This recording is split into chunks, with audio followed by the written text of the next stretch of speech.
that, we want to recognize and thank our sponsors for tonight, Catholic Charities, who were very generous enough to bring us these food and drinks that we have tonight. So Dulce Hernandez, will you come forward?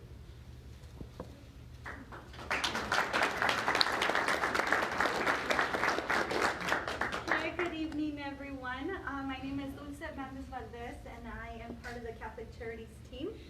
I thank you, everyone, for being here tonight. Catholic Charities has over 20 programs in northern and central Arizona. So we welcome you to partner, to engage, volunteer, and donate as we continue helping the most vulnerable. I am also very fortunate to be a TLI alumni from 2018. And so welcome alumni, welcome back. And then for our guest here tonight, just ask questions, have an open heart, and how Bishop Olmsted shared one time, there's no such thing as coincidence. Welcome and thank you. Thank you. Among the wonderful things that have come and continue to come out of our program is that in June of this year, we launched the new TLI Alumni Association. It's an organization that aims to support our program and at the same time keep the alumni together and continue to grow this new network of faithful Catholic leader professionals that we're building here in Phoenix and in Los Angeles. Some of you might have heard. So I want to invite Brandon Buck, the president of the new TLI Alumni Association, to come forward and just share with you a little bit about the association for those who might not know.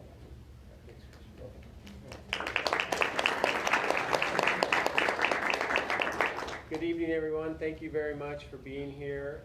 I'm honored to be a 2019 graduate.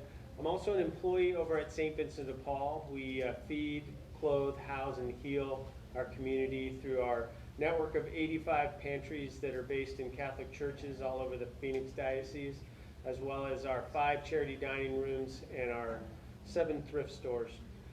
Just want to read you the mission statement for the TLI Alumni Association.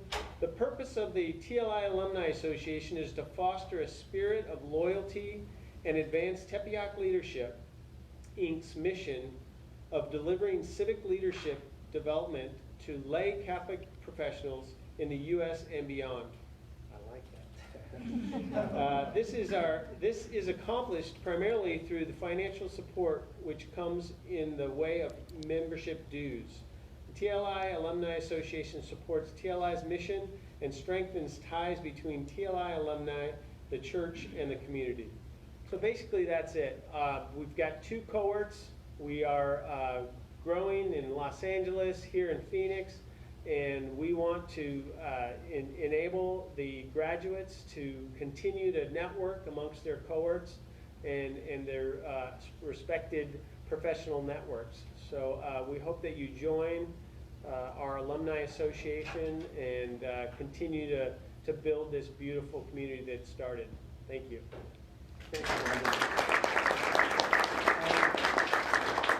If you speak with Brandon or any other of the alumni, there is a list of very exciting events that are coming up that they're organizing to keep the alumni together and engaged. Up next, we're going to get started with the program, so I'm going to call to the front Katrina Wynn, Bill Patauer, and Ryan Winch. Please come to the front.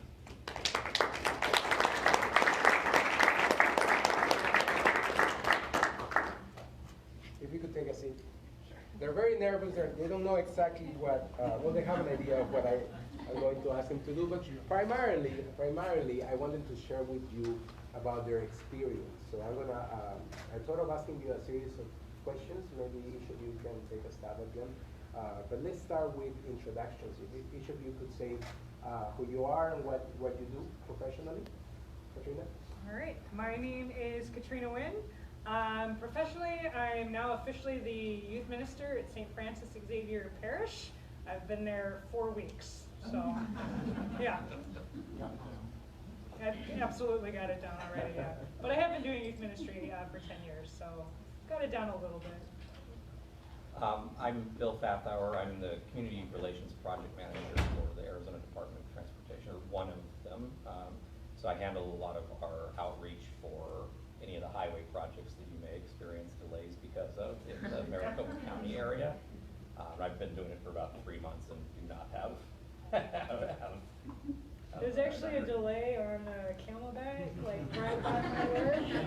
That is not ours. I'm Ryan Winch. I'm the Director of Operations at Spectrum Graphics, a large format printer and marketing company. Thank you very much. So Tepeyac Leadership Initiative promises to be a catalyst development experience. So the first question I want to ask you is, has it been and in which way?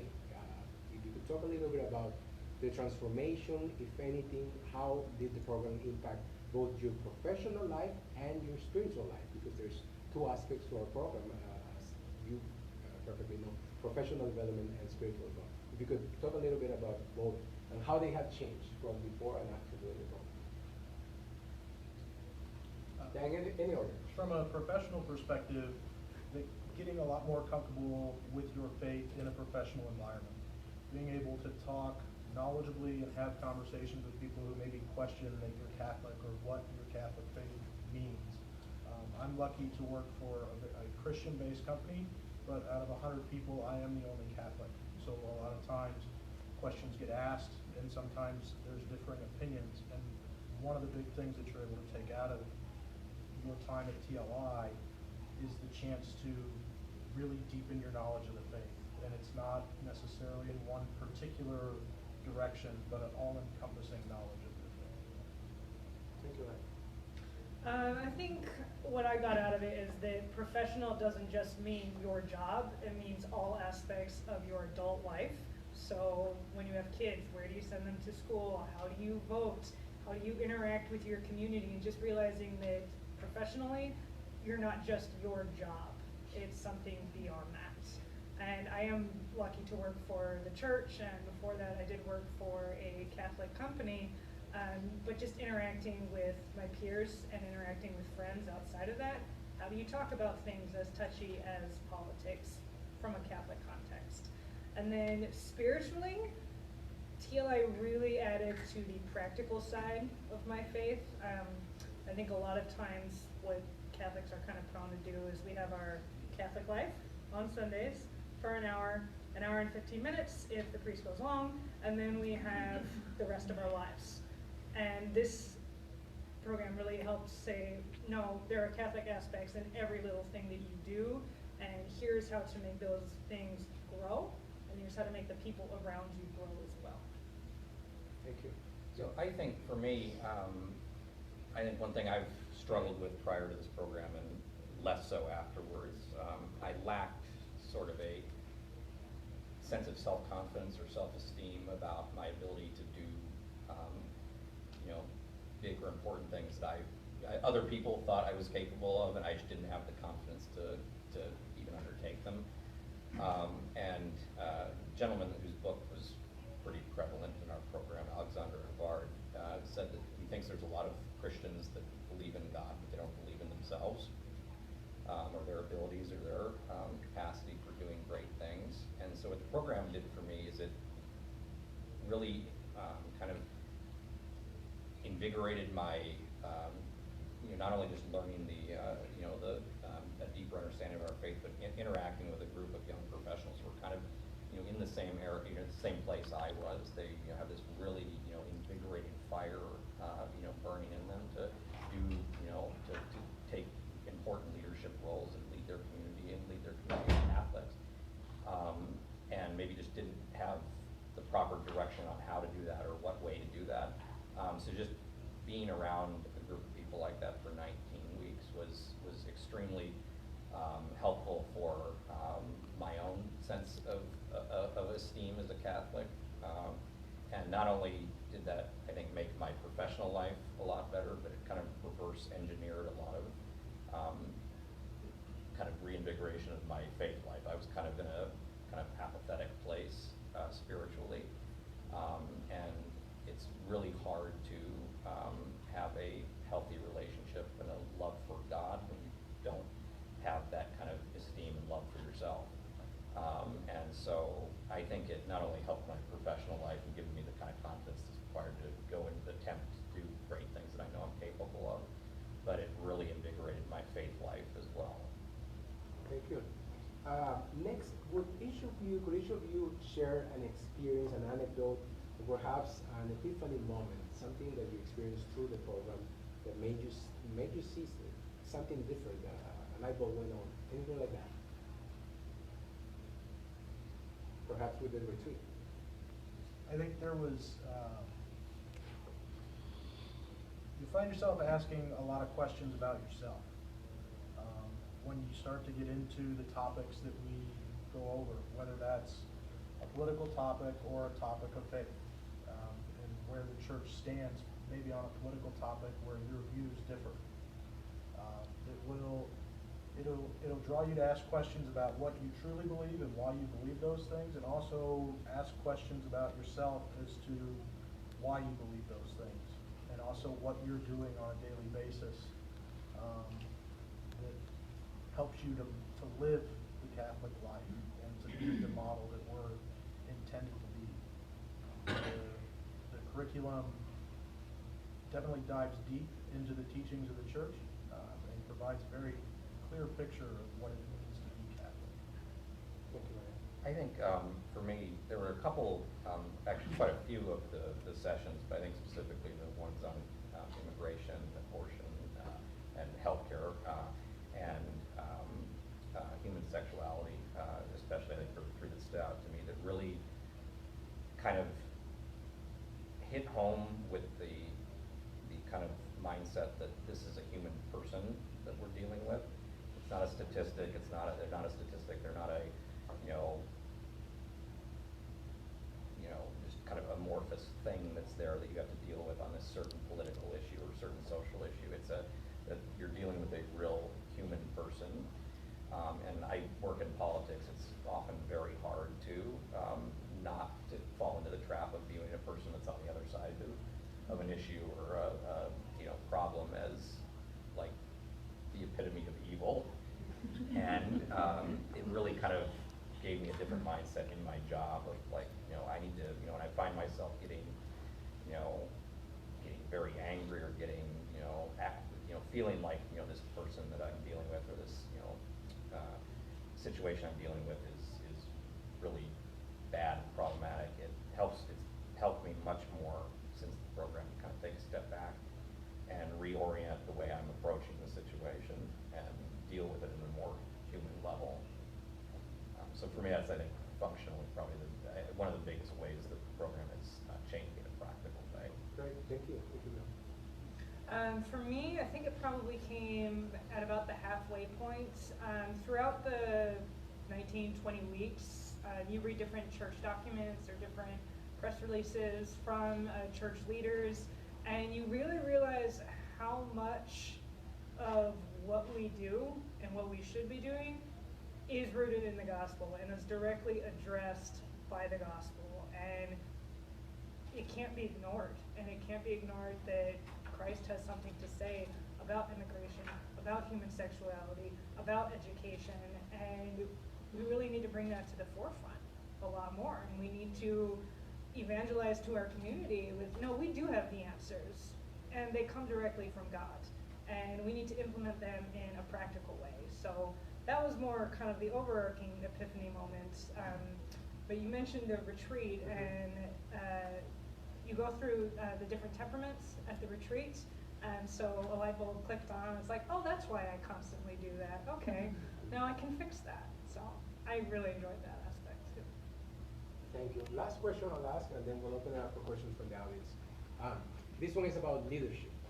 Tell me what you have learned through Tepeyac Leadership Initiative about leadership. I think the biggest change that I've felt, and it's been expressed to me by the people that I work with, is that my patience has increased immensely. The fuse has gotten longer, and the anger has diminished. So from a leadership perspective, somebody that, while not necessarily difficult to work with before, is easier to work with now. And that can be the retreat with the temperament is a big place that you can point to from that. You'll learn a lot about yourself on that Saturday as you go through the different temperaments that we all have in one way, shape, or form, and how they all apply to us positively and negatively. Thank you.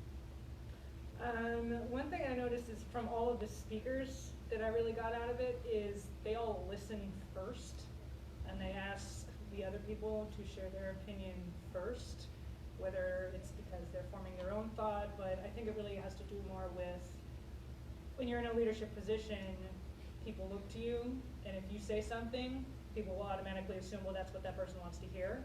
Whereas everyone we heard talk, they let everyone else share their own ideas first, form their own ideas, and then they were all able to use those different ideas to create a coherent vision. And just every project that they were talking about that they worked on, it was more communal, and it wasn't just one person doing something. It was, they're able to draw the whole community together to work on something, and then that community is invested in that project. So I was really impressed with how pretty much everyone exhibited that. So I've been trying to emulate that a little bit more by growing a little bit of a longer fuse as much as I can, but also just shutting up and let other people talk. Thank you. I think I kind of touched on it in my first answer, but one of the things I noticed about everyone that did come in and speak was they had, and they expressed very clearly, kind of almost a supreme confidence or self-assurance in what they were doing. And I think over the course of the program, I learned that you can't really, no one's going to look at you seriously as a leader if they don't view you as having confidence and a belief in what you're doing. And so that's, again, been one of my biggest impediments to taking on leadership roles and things, is just not having that, assuredness that, what I'm doing might be hard, it might, take a long time, but everything is going to be okay. And there's a profound sense of freedom in that kind of dependence on God that gives you that confidence that, I can, just do what I need to do, and He'll take care of the rest. And it kind of reminds me of this story I heard towards the beginning of the program from someone that Mother Angelica, who ran founded EWTN, she would, hear that they needed to do something, and that it would require, this, and she would call up a vendor and ask for a $30,000 satellite to reach more people in a certain area. And the people that came to her with the problem, what are you doing? How are we gonna do that? How are we gonna handle that? She's kind of just like, don't worry about it. God will take care of it. And then inevitably some rich Catholic would call her up and say, I want to get more involved, what do I do? And to a normal person like myself who's raised money, I would probably ease them into something, but she would just say, I need $30,000 for a satellite. And that takes that type of confidence takes a profound dependence. And so being able to kind of reinvigorate that in myself was a really big positive for me from being in TLI, is kind of just understanding that I have confidence in what I'm able to do, and what I know and what I can do, but always knowing that that's not going to be what gets the job done. It's going to be put it in his hands. Perfect. Thank you, Bill. So we're going to open it up for questions from the audience. Who wants to go first? Maureen, please. All of us gathered here tonight have been asked in one way or another to help bring more individuals to the program. And the question that I have is for you, Bill. Yes. Yes, okay. You mentioned that you were somewhat apathetic about your faith prior to going through this program.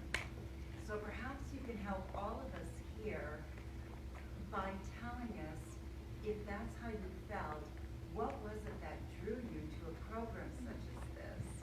As we're out in the community speaking about it, perhaps, you sound like at that point in your life, you may not have been a candidate for this program, but you came anyway. Tell us why.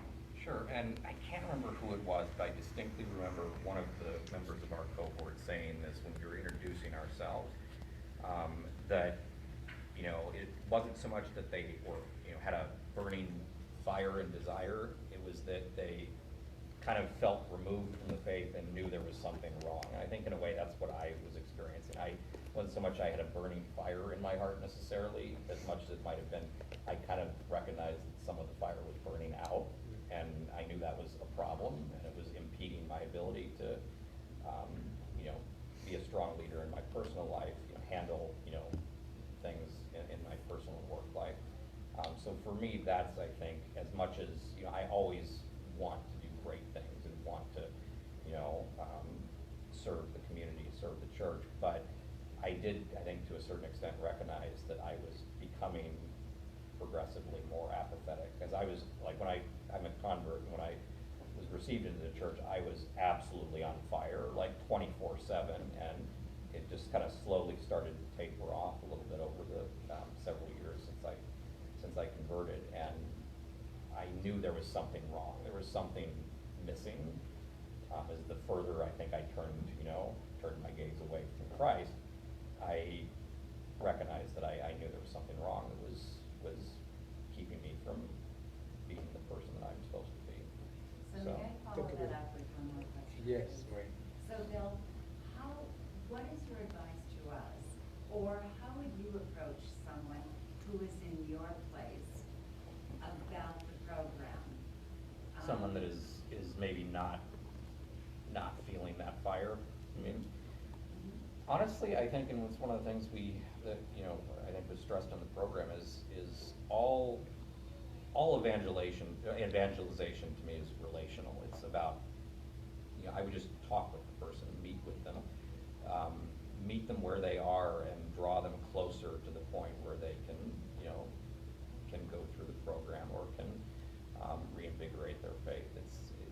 I don't think, I mean, I had a pretty intellectual conversion, so for some people you can kind of just rattle off church teaching and stuff like that to get them back on course. But in the end, I think the only thing that's really going to get someone to the point where I ended up finding myself is having someone, in my case, it was a couple of friends that really, you know, encouraged me to do the program and kind of, you know, didn't overburden me with expectations, and just kind of like, we see that this is something that would be good for you. Thank you, Will. Thank you, Maureen. Next question? Yes, please. You spoke about gaining confidence in general. What other practical skills for your professional life did you or anyone else in the panel to learn at TLI or work on? Anybody? Being able to articulate why we believe certain things. Sorry, in your professional life. Yeah, being able to articulate why we believe certain things. So like why, so I used to work at a pro-life pregnancy center. I used to work at a women's center, and the women who would come in, I would have to counsel them, and being able to articulate why we believe marriage is between a man and a woman, why we believe, you know, at conception that's a human. But very simply. I mean, I'm kind of like Bill, I really like the intellectual side of it. Not a lot of people do, and the average person off of the street really may not. So being able to say it simply but still in a loving way. Great. Thank you. Anybody Yeah, else? I was gonna, I think similarly, I tend to be, when I try to explain something to someone about what the church teaches, I tend naturally to be very kind of formalistic. This is why it is, and not kind of unravel, you know, the beauty of why it is. Whereas for a lot of people that aren't, you know, already Catholic or not, you know, really in tune with their relationship with God, it's hard to kind of give that to them in a short period of time and not come off kind of just very, I don't want to use the word rigid, but rigid. And so it's helped me balance the ability to be very, very clear about this is what the church teaches, this is why we have to be perfectly orthodox in obeying that teaching. But here is why, even as a non-Catholic, or even as a lapsed Catholic, or a not practicing Catholic, here is why that is in tune with what you know to be true in your human nature.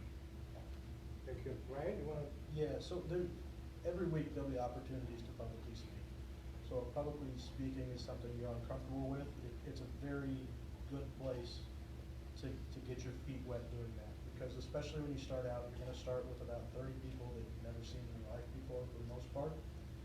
And that first night you'll have potentially an opportunity to stand up and tell your story in front of all of them. Every week there's some form of group exercise, and it's in a tight time frame.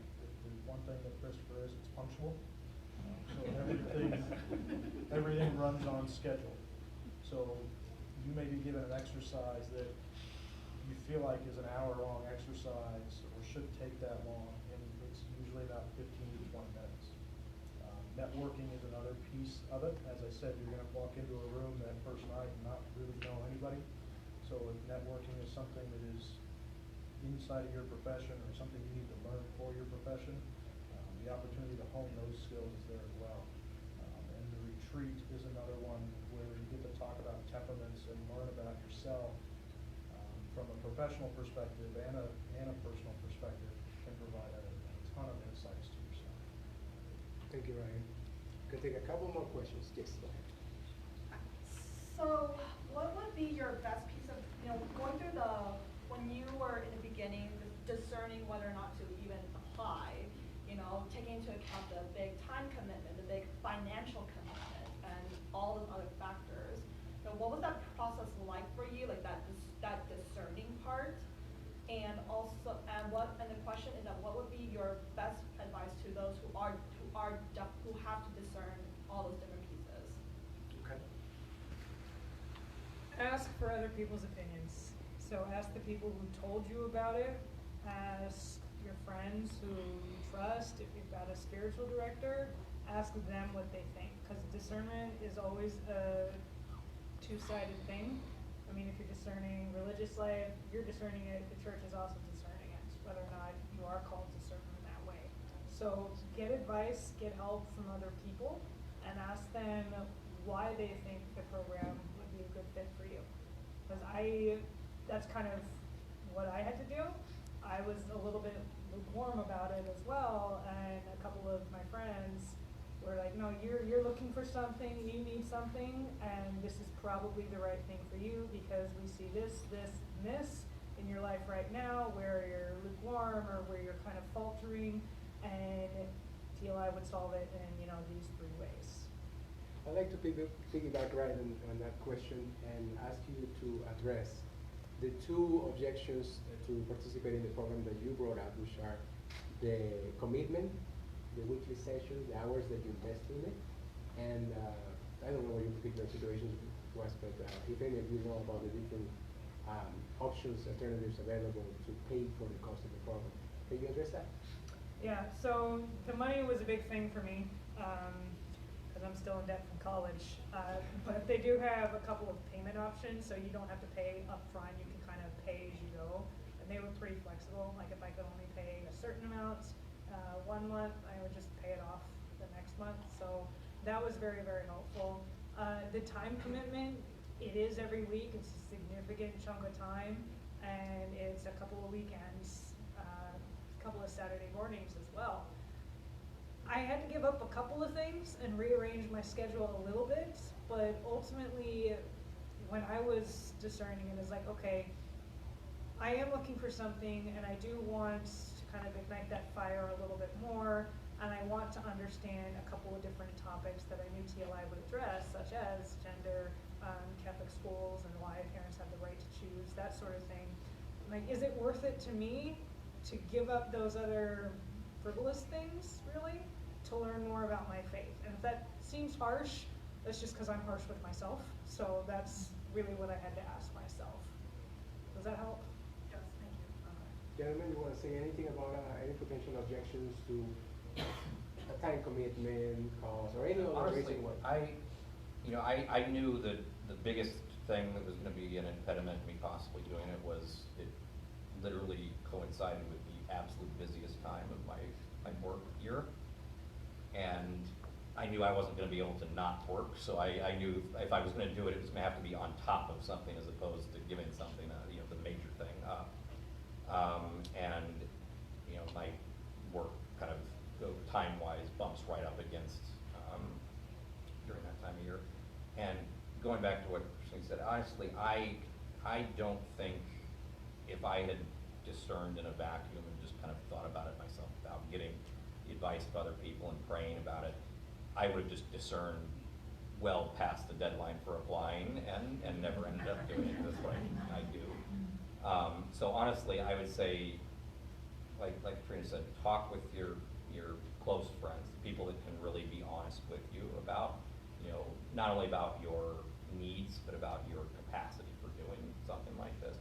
And then don't over-analyze it. Don't, you know, do all of the due diligence, but don't over-analyze your decision.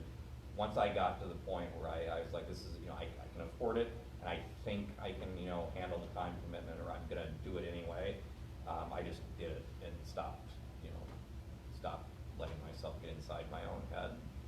It was absolutely worth it.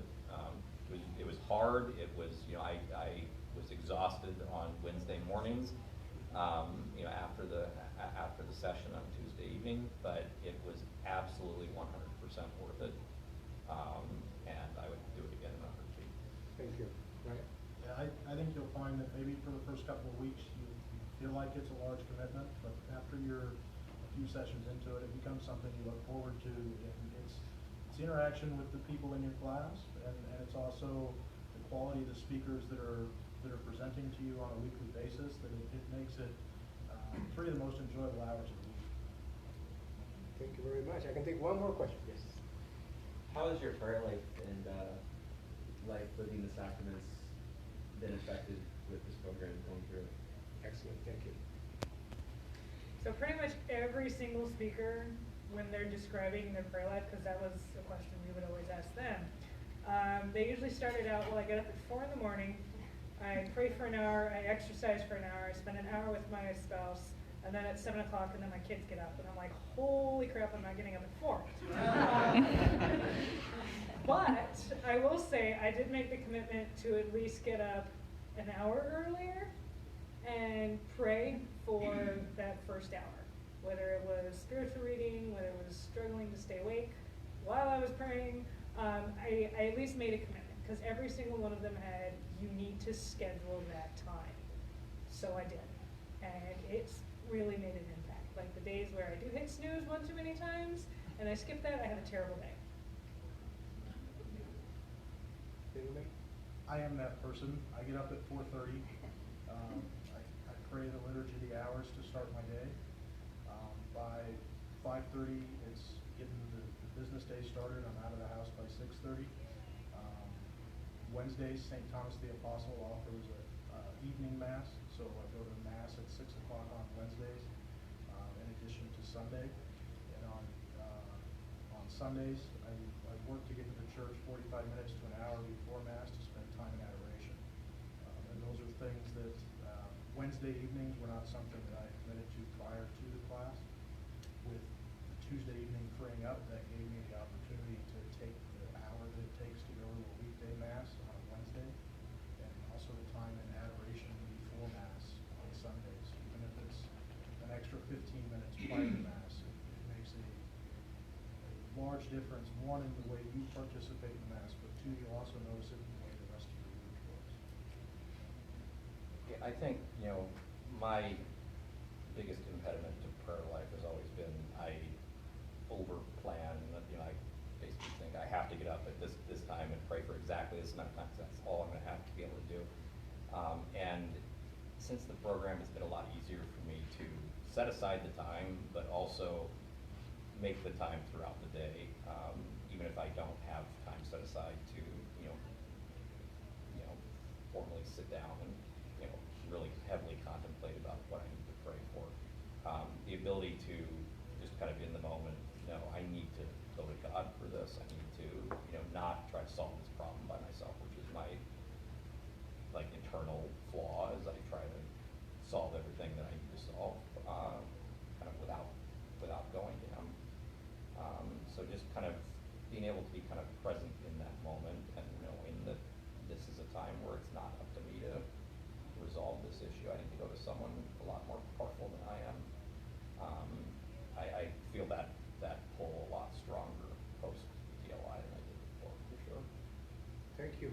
very much. Let's give a round of applause for our.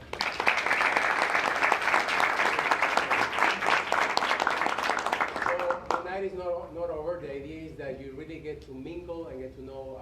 We have more alumni among the audience, so you can get to know them and talk to them. But so that we can finish the formal part of the night, I'm going to ask Bishop Nevares to give us his blessing, and then we're all welcome to stay and hang out.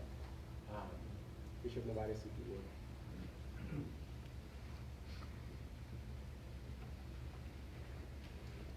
Well, first and foremost, I want to thank you, Christopher, because this is a brand new program, a brand new offering to the professionals, young professionals. Christopher approached Bishop Olmsted, a couple of years ago, and said, Bishop, there's a whole gap in our Catholic catecheses. That's young professionals. We're just not doing anything for them. Can I try to do something for them?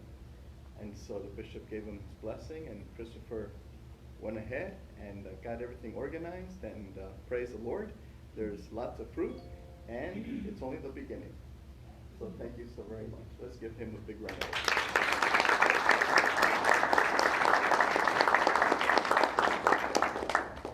Please, there's lots of goodies here left, and so please don't go home, or else I'll have to take them home myself.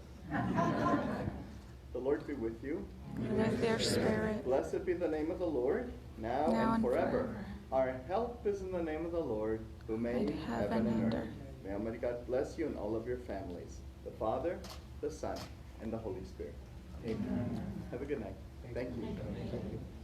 Thank you again. Please stick around.